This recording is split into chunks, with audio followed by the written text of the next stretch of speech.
Greetings, friends. Operational situation at the front on the 31st of January. We will start with Uskupins of the Kalimenski direction, the area of Tebayevka Starch.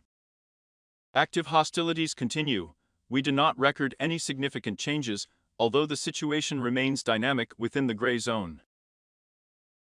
Russian troops are also making attempts to advance along the pike beam to its western part, that is, beyond the river. There are also attempts to advance southward, from the area of already occupied positions in the beam and west of Starch, as well as Beristev. In this direction, there are attacks from the area of forest plantations north of Kazemovka. I repeat, we do not record any changes. This will be a fairly short summary.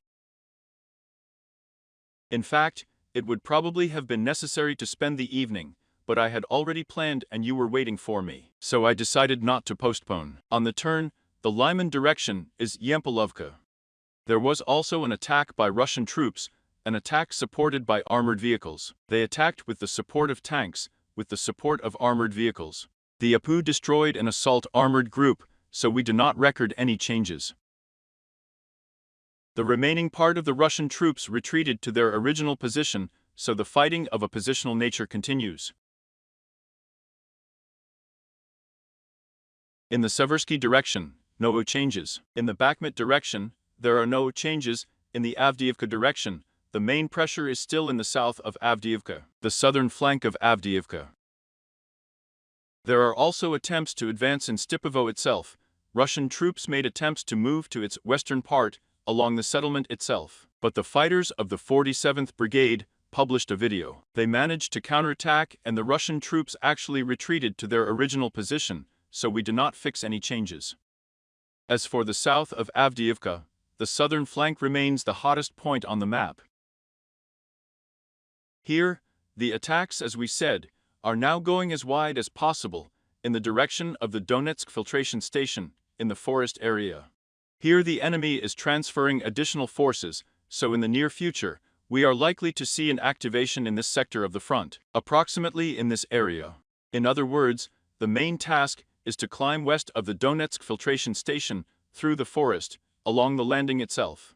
As for the western position of the industrial zone, to the west of the Garden Association vineyards of Kolosov streets. Footage was published from the Russian troops of the shelling of the AFU positions, and actually we do not record any changes. The fighting continues of a positional nature, that is, the advance, which was announced by the Russian side, is now being painted over a lot there, such as the Russian military rubber gray zone. No, this does not correspond to reality, because active hostilities continue in the gray zone. As for the area, it means that the Tsarskaya Okhota complex. Active hostilities and counterattacks from the AFU continue here. We do not record visual confirmations of new changes in this area.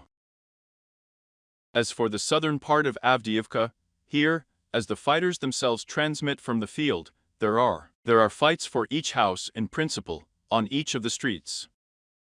Cathedral, Sports, Chernyshevsky. We do not record any new changes to date. Active hostilities within the gray zone, both in the south of Avdiivka and further south, in the landing, in the direction of the Garden Association, the direction of the fortified area. West of the western flank of western Avdiivka, we do not record any changes in the positional nature of the May Day fighting. I will pay attention here, so we have said that the enemy is also concentrating some forces south of Pervomaiskoe, Vostok-Novomikhailovka, approximately in this area, and will definitely make attempts to strike in the northern direction. Today, there is a message that there is an activation of Russian troops in this sector of the front. Along the way, they continue their assault operations in Pervomaiskoe itself, so the hottest zone right now is the area of the gray zone between, Prostravneva and Voroshilev streets, and the intersection on, in the south direction.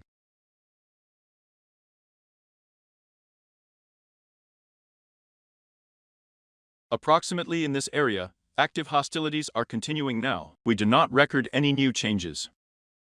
In the Kurikovsky direction, without any changes, in the South Donetsk direction. There is also an interesting point here. Russian troops took assault actions with the support of a fairly large armored group. At least according to the video, which was published by the AFU fighters, 5 tanks were destroyed, and 2 armored vehicles were also destroyed. This is what the video confirms. Therefore, we do not record any changes. The entire assault armored group was, in fact, the entire assault armored group was destroyed. There retreated only 1 tank and 2, in my opinion, armored vehicles, or 1 or 2 armored vehicles. I don't remember exactly anymore, but it's not the point, it's important. The main part was broken, so we did not record any changes. Active hostilities continue. In the Velikonovoselkovsky direction without changes, in the Orekhovsky direction without changes, in the Kherson direction without changes. That's what we have for today. A 5-minute, 6-minute summary is even short. According to the situation, we will watch. If there is news, then there will be an evening broadcast, but most likely not. So probably not. So be healthy.